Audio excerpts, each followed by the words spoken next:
আজকে যেটা আমরা আপনাদের দেখাতে চলেছি রান্না করে, তার জন্য লাগবে আমাদের আলু, মিডিয়াম সাইজের একটা আলু, একটা বড় পেঁয়াজ আর রসুন আমি একটা নিয়েছি, এখান থেকে 3-4 কোয়া চিড়ে নেব। আর লাগবে কাঁচা লঙ্কা, 3-4টে কাঁচা লঙ্কা, না কাঁচা লঙ্কাটা দাম 3-4টে কাঁচা লঙ্কা লাগবে আমার। আলুটা ভাজার মতন ছোটো ছোটো করে লম্বা লম্বা করে কেটে নেব। দেখুন আমি আলু ভাজার মতন এরকম লম্বা লম্বা করে আলুটা কেটে নিয়েছি। পেঁয়াজ এই যে ছোট ছোট করে কেটে নিয়েছি, হ্যাঁ। আর এই যে 4টে কাঁচা লঙ্কা চিড়ে নিয়েছি, আর এই যে রসুন 3-4 কোয়া রসুন এরকম চিড়ে নিয়েছি। এবার আপনারা দেখবেন আমরা কি রান্না করব। আর একটা ডিম লাগবে। আজকে আমাদের রান্নার মেন উপকরণ যেটা, সেটা হচ্ছে এই যে বাসি ভাত। দেখুন আলু ভাজার জন্য কড়াইতে তেল দিয়ে দিলাম। আদৌ আমি না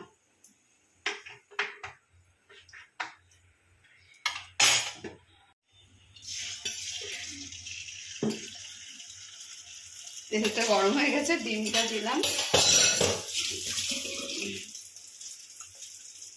আমরা তো গরমকাল ছাড়া তো বাসি ভাত প্রায় ফেলানোই যায় সবার, সবসময় তো সব দিন তো পান্তা খাওয়া যায় না। হ্যাঁ, পান্তাটা একমাত্র গরমেই চলে। আর এইভাবে যদি আপনারা বানিয়ে খান বাসি ভাতটা তৈরি করে, তাহলে আপনারা এইভাবে করে খেলে ভালো লাগবে, তাই জন্য করা। ডিমটা ঝুড়ি ঝুড়ি করা হয়ে গেছে, এবার তুলে নেব।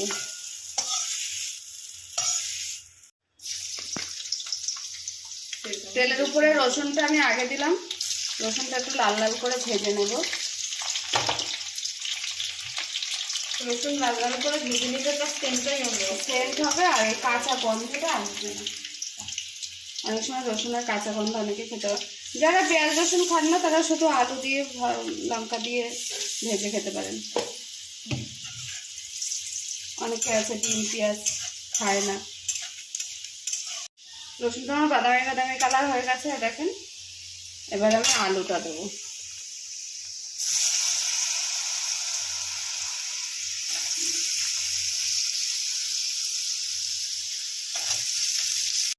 একটু নুন দেবো,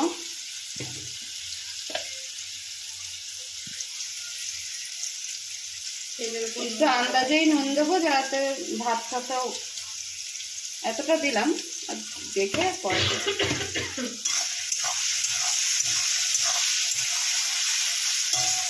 কাঁচা লঙ্কাটা দেবো। কাঁচা লঙ্কাটা চিড়ে রেখেছে, কাঁচা লঙ্কাটা দিলাম।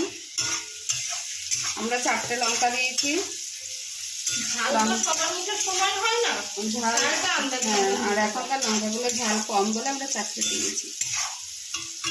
কেউ আছে ঝাল বেশি খায়, কেউ ফল খেতে পারে না, ঝালটা ওর জন্য যার যার স্বাদ মতো আন্দাজ মতন দিতে। আমরা বাইরে রান্না করতে যেতেই পারছি না এই ওয়েদারে, কারেন্ট লাগবে। আমার দেখেন আলুটা এরকম ভাজা হয়ে গেছে অর্ধেক। এবার আমি পেঁয়াজ কুচিটা দেবো।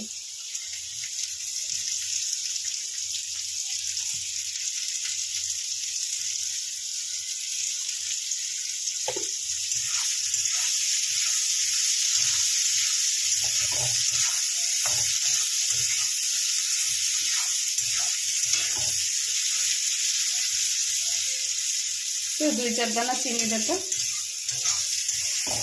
টেস্ট আসবে। মিষ্টি না দিলে কোনো কিছুতে টেস্ট আসে না, অল্প সামান্য নুন মিষ্টি লঙ্কা 3টে জিনিসই টেস্টের জন্য লাগবে। সামান্য নুন বেশি হলেও হবে না, 4 দানা দিলাম স্বাদের জন্য। এবার আমি এটাকে ভালো করে ভেজে নিই, তারপর কেউ ভাতটা দিয়ে আস্তে আস্তে। এবার আস্তে আস্তে ভাতটা দেবো। এটা হচ্ছে গরিবের ফ্রাইড রাইস। ফ্রাইড রাইস না পোলাও, হলুদ রঙের হবে তো। এটা হলুদ রঙের ফ্রাইড রাইস গরিবের। আমরা গরিব না, মধ্যবিত্ত। আমরা গরিবও না, বড়লোকও না। ইএমআইতে জিনিস কিনে কিনে ঘর ভরেছি। নুনটা ঠিক আছে, এটাকে ভালো করে ভেজে নিতে হবে।